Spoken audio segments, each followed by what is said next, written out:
to the voters. To catch up to Trump, Yeah. It's a big climb. Bob Tilton has a front row seat to the Republican presidential contest. He likes a few options, but he loves former President Donald Trump. His wife, Crystal, does not. I think he's had his time, and there was enough controversy over it, and it's time to move on. Their disagreement brings to life a monumental divide inside the Republican Party. They were attacking him constantly. How can anybody do a good job? I mean, he did, but he was constantly attacked, and it was all fake. Here in New Hampshire, home to the first-in-the-nation primary, a summertime campaign has given way to a fall fight for survival in a race dominated by signs of Trump's strength.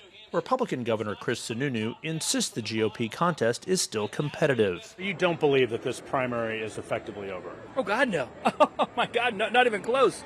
Not even close. Was it over when Clinton was leading Barack Obama by 20 points at this point back in 2008? No one could beat the Clinton machine, remember?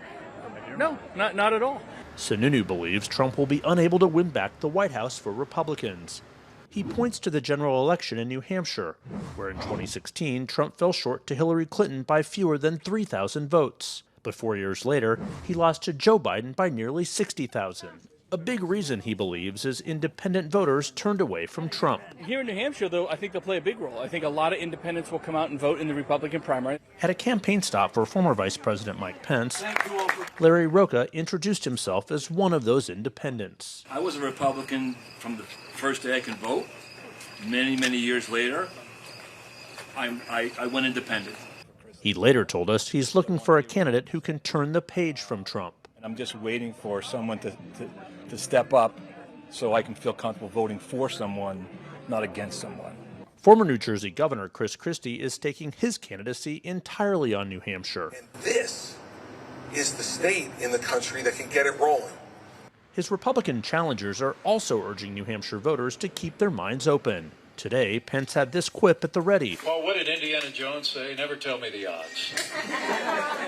Linda Russell is sizing up the Republican field in hopes of finding a fresh face. You like the thought of either DeSantis or Vivek, someone that's younger?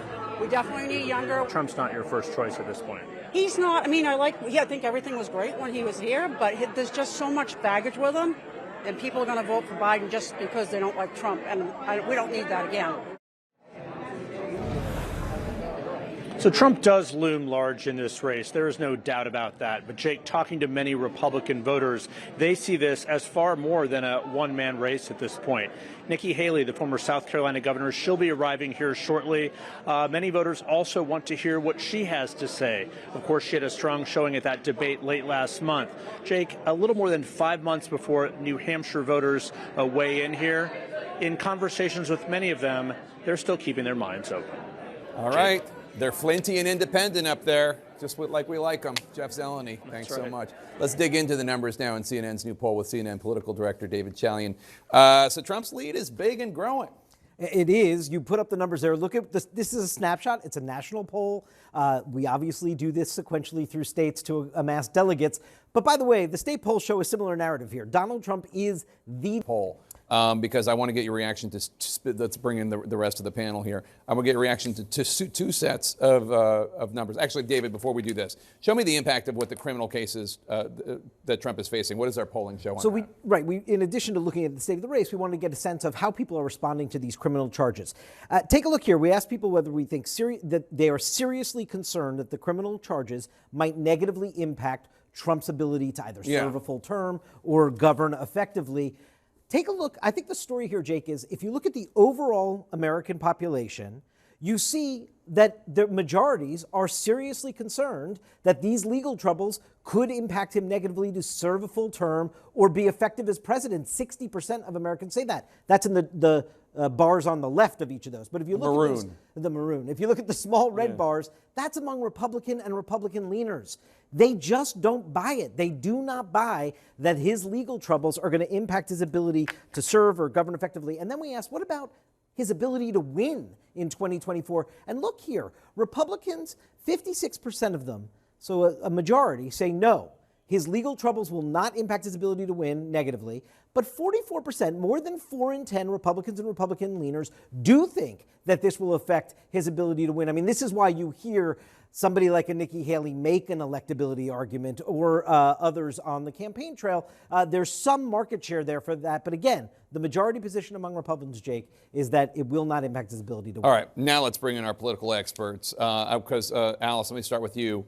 I'm going to get your reaction to 2 sets of numbers in the polls. One, only 10% of Republicans believe Trump is facing so many criminal charges because of his own actions. And 60% of Republicans say Trump faces charges because of political abuse of the justice system.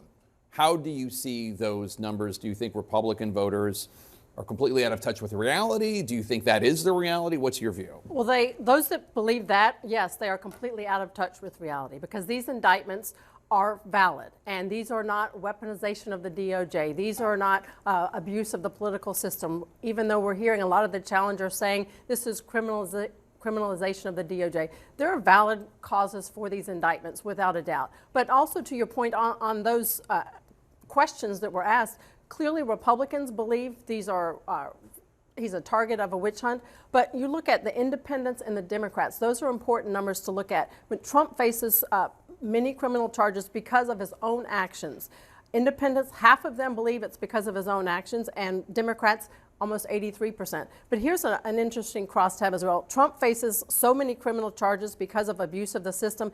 Independents believe that 25% of them believe this is weaponization of the DOJ. So even independents are buying the malarkey that this is not valid actions on the part of Trump. So those are important things to keep track of. But look, we're seeing in these reports and many others, his numbers are getting just stronger. And people, Republican voters, they're more focused on the issues and not the indictments. They're focused on how they see him as a president, on the economy, crime, education, and immigration. They're looking at the issues, and these indictments are not swaying them anyway. Senator Murphy, Chris Murphy, Democrat of Connecticut, suggested that Trump being the nominee will make it easier for Democrats to keep the White House. I don't know that these numbers make that case. I don't either. The thing that keeps me up at night is third and fourth party candidates who could eat into Joe Biden's majority. The path is there. Democrats have averaged 51% in every one of the last 4 presidential elections. They've won the popular vote in 7 out of the last 8. This is a Democratic country. Okay, the majority of Americans want Democrats in the White House. But, and Trump will get to 45, no sweat, nationally, not just in the party. He's already at 53 in the party. He'll get to 45 easily. His climb from 45 to 50 is insurmountable. But he could win at 45. He could if Joe Biden's majority is eaten into by a Dr. Cornel West, who's running as a Green, maybe No Labels runs as a